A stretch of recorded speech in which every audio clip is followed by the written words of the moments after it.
out there checking up on their welfare. Listen, these boys are amazing. The company that I met had 13,000 refugees go through their position in the past 6 weeks.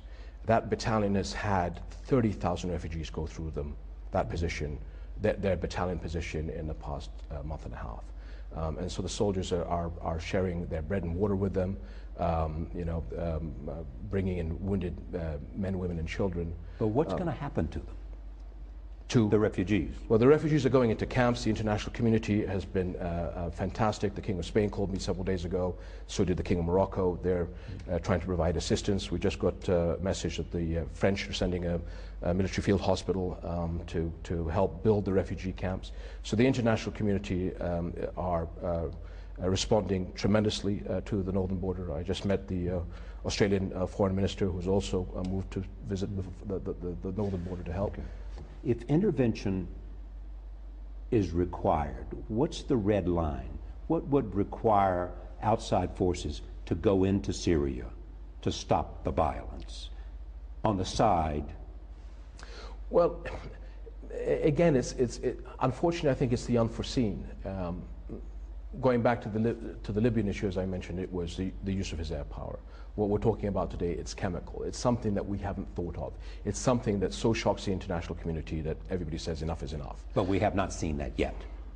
We haven't, but when we're getting to the point, as I just mentioned recently, the sectarian violence is increasing.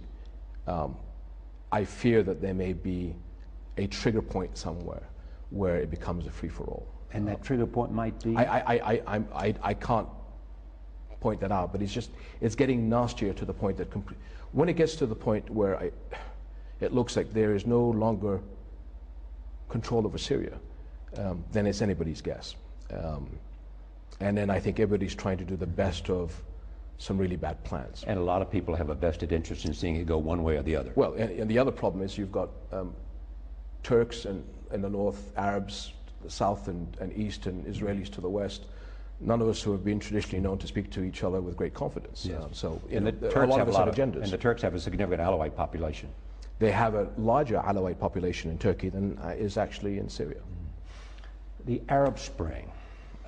We have seen what's happened in Egypt and Tunisia and Libya. We're now watching Syria. Bahrain had issues. Where are we? And what is the issue that is emerging with political Islam? Well,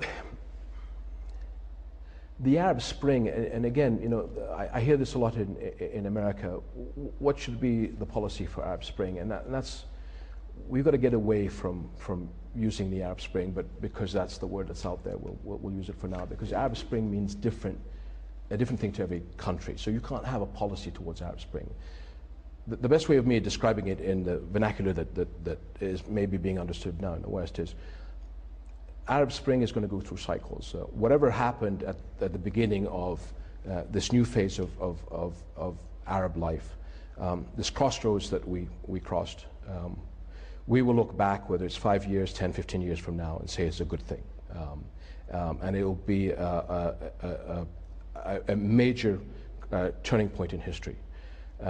But each country is going to go through cycles, from Arab Spring to Arab Winter, and we've seen that in a couple of countries. And what's the Arab Winter? Well, you can look at certain Arab countries that have not been able to establish itself in a clear path, where it's going to go cyclical in a couple of areas, a couple of years until it actually settles down. In certain countries, it'll move faster. I mean, every country today, sir, is trying to define its own entity. And you've got to remember that Arab Spring started not because of politics, but because of the economy. The whole world was suffering because of an economic crisis.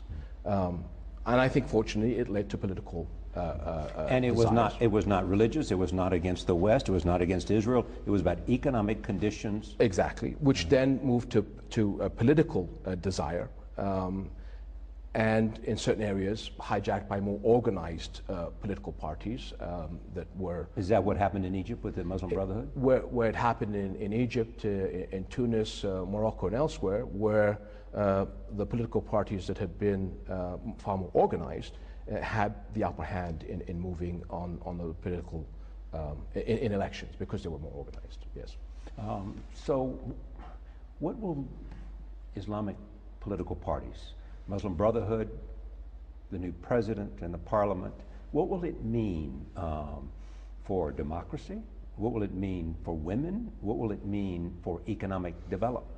Well, that's going to be an interesting challenge, because in a lot of countries, except for Morocco and Jordan, the Muslim Brotherhood, for the most part, were kept underground. They were not part of society. They were not part of the political. But they had the organization to take advantage when the moment came. Exactly. So now I think the defining moment is they have to become practical. And can they become practical? So they have to move away from rhetoric to actually solving the challenges of the people, which, as we alluded to earlier, is really the economy. We have 85 million young people in our part of the world that are looking for jobs. Egypt in particular, with its huge population, that is a major challenge.